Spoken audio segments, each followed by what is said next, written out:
Welcome back to my channel. Today's video is all about painting tulips in a loose watercolor style. So grab your paints, paper, and brushes, and let's get started.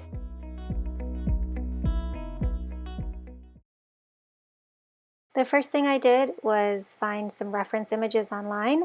Now we're just going to use these as inspiration and not to directly copy, but just taking a look at the shape of the tulip. It's sort of a ovally shape, especially when the petals are closed. The first thing I'm going to do is show you a larger version of the technique.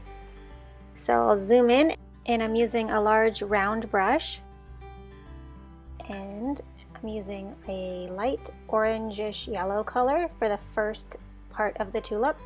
It's sort of a rough oval shape, and while it's still somewhat wet, so it's damp, I'm going to put in with a second color the side petal, and you'll see that if I don't touch it, the color stays pretty true to being what it is. It's a pinkish color, but as soon as I touch that first spot that's a little bit wet, the color will start to bleed. And this is one of the things about watercolor that's so beautiful, because the colors will mix on their own and create some really beautiful effects. Okay, let's put in the other side of the petal. Just keep following that line and barely touching the side where it's already wet on the orange piece. Okay, so rinsing my brush, and while that first one dries, I'll add another color. Okay, for this second example, I'll use a pink. It's a lightish pink, and going with that center piece first, and then I'm rinsing my brush, and just with clear water, I'm putting in the two side pieces. And that way you can really see how that color is going to bleed into the clear water area. You can also experiment with dropping in color while it's still wet, and that will also blend in really nicely on its own. So the first one is still a bit damp, so you can see the color is spreading a little bit, and I'm adding to the edges some of that pink to tie it into the side petals.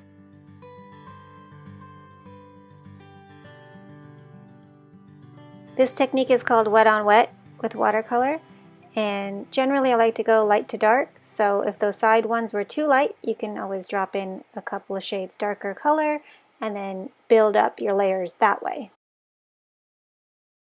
Okay, so mixing up a little yellowish green. As soon as I touch that green to the bottom of my petal, you'll see the color start to bleed in. And that's okay. That's part of watercolor. But with the stem of a tulip, it's very thin and narrow, so I'm really using a light pressure on the tip of my brush, and then just pulling straight down with a slight curve to put the stems in. Alright, and then to do the leaves, we're going to use that same brush and then pull upwards with a slight more pressure towards the middle, so the brush is going to be a little bit thicker, that mark along the middle, and then as you taper up, you're going to get thinner and thinner with lighter pressure on your brush. And that's how you can make the tulip leaves. So using that same technique, we'll put in a leaf on the left side. Okay, so I'm adding a little more yellow into my green to build the rest of the leaves. And if I touch the previous leaves, they will bleed, so this time I'll try not to touch them.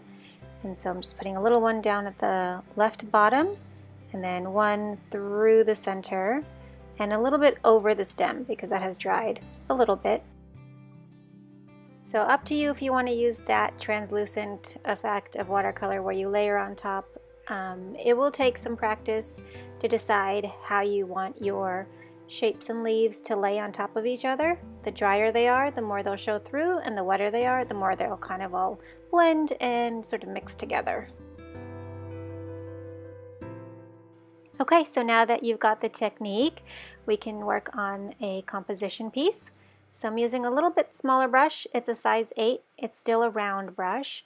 And then using that same technique, I'll build in the tulip heads first.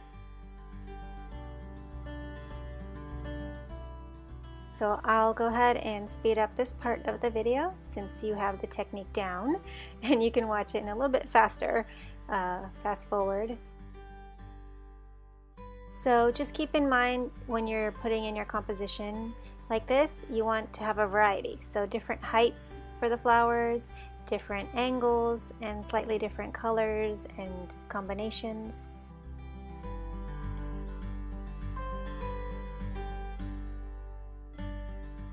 All right, and then mixing up some green, we can put in the tulip stems.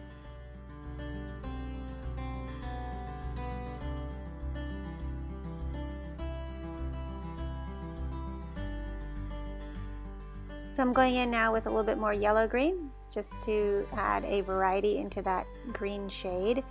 So that adds to the visual interest. So some greens are more blue, some greens are a little bit more yellow, and they'll all work together. So this type of painting is a very loose, abstract style of painting. It's just a sort of a one-layer type of painting.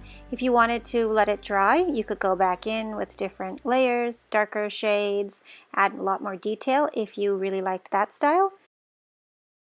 Thank you for joining me and painting along. I hope you had fun, and if you recreate this, please tag me over on Instagram. I'd love to see your work.